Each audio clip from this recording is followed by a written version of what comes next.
नमस्कार, आप देख रहे हैं जीबीएन ग्लोबल इंडिया नेटवर्क। मैं हूं ज्योति पांडे। सोशल मीडिया पर इन दिनों दो बड़े वायरल वीडियो ने तहलका मचा दिया। पहला वीडियो है प्रियांशी पांडे का, जहां उन्होंने गोदी मीडिया की हालत पर सीधा हमला बोला। जब एक पत्रकार ने उनसे पूछा कि आपने मीडिया को तवायफ कहा था, तो प्रियांशी ने बेबाक अंदाज में जवाब दिया, नहीं भैया, तवायफ का दर्जा मीडिया से कहीं ऊंचा है। देश की गोदी मीडिया नीच है, गिरी हुई है, सड़ चुकी है, गल चुकी है। मीडिया को इस बात से कोई फर्क नहीं पड़ता कि देश में क्या चल रहा। दूसरा बड़ा वीडियो सोनम वांगचुक का सामने आया। एक टीवी डिबेट में भाजपा समर्थक पत्रकार पंकज प्रसून ने उन्हें डीप स्टेट और चीनी एजेंट तक कह दिया, लेकिन जब सच सामने आया तो गोदी मीडिया उनके घर पहुंच गई और उनकी तारीफों के पुल बांधते हुए माफी मांगनी पड़ी। इन घटनाओं ने साफ कर दिया कि अगर जनता जागरूक हो जाए तो गोदी मीडिया को घुटनों पर आना ही पड़ता है। प्रियांशी पांडे और सोनम वांगचुक के ये दोनों वीडियो देश भर में वायरल हैं और लगातार चर्चा का विषय बने हुए हैं। देखिए खास रिपोर्ट सिर्फ जीबीएन पर editor in chief Masood Javed के साथ एडिटर रंजीत सिंह की खास रिपोर्ट। आज पिछली आपने एक वीडियो बनाई थी जी, उसमें आपने मीडिया की बराबरी तवायफ से कर दी। नहीं भैया, ऐसा नहीं किया। अरे दीदी, आपने बोला, आप खुद नहीं मान रही हैं। नहीं, ऐसा नहीं किया है। तवायफ मीडिया के बराबर कभी हो ही नहीं सकती। तवायफ का दर्जा बहुत ऊंचा है। मीडिया नीच है, गिरी हुई है, सड़ गई है। देश की मीडिया गल गई है। उसे खुद नहीं पता है कि मीडिया में कीड़े पड़ रहे हैं आजकल, क्योंकि मीडिया को मतलब ही नहीं है देश में क्या चल रहा है, देश में क्या दुख क्या परेशानी है। नहीं, मीडिया अपनी चमक धमक में परेशान है। मीडिया तो दिखाती है राशिफल क्या चल रहा है। मीडिया तो दिखाती है नेताजी ने कौन सी ब्रांड का जूता पहना है। वही जूता पड़ जाता तो कसम से देश की मीडिया सुधर नहीं जाती।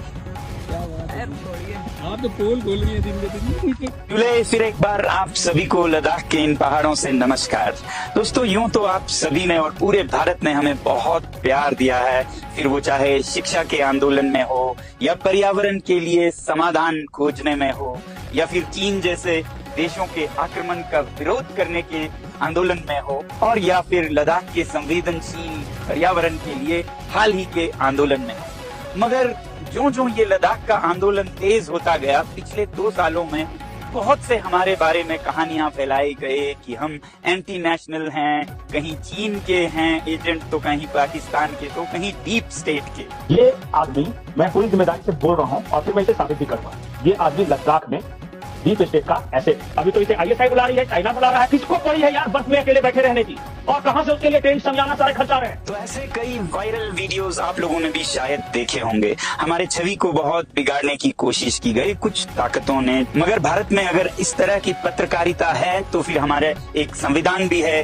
भारत एक लोकतंत्र है, तो हम संविधान यानी कि अदालत का सहारा ले सकते हैं। और ऐसा ही हमने किया और ऐसे एक पत्रकार पर मानहानि यानी कि डेफेमेशन का केस किया और वो आए लद्दाख हमसे माफी मांगी। मैं अपने किए गए कृत्य के लिए, जो भी मैंने किया है, उसके लिए दिल से माफी मांगता हूँ कि जो आदमी अच्छा काम कर रहा है, जो संस्था अच्छा काम कर रही है, इस तरह अगर मेरी वजह से डिफेम हुई है और मेरी वजह से उनको नुकसान हुआ है तो जिम्मेदारी भी मेरी है और शर्मिंदगी भी मेरी है। वो जो खबर थी वो निहायत थी गलत थी, एक खास नैरेटिव बनाने के मकसद से की गई थी, और जो सच्चाई है वो बिल्कुल डिफरेंट है। भारत की फौज हो, भारत के लोग हों, और मैं तो ये रिक्वेस्ट करूंगा कि एक बार लोगों को जब भी वो इधर आए तो एक बार काम जरूर देखना चाहिए।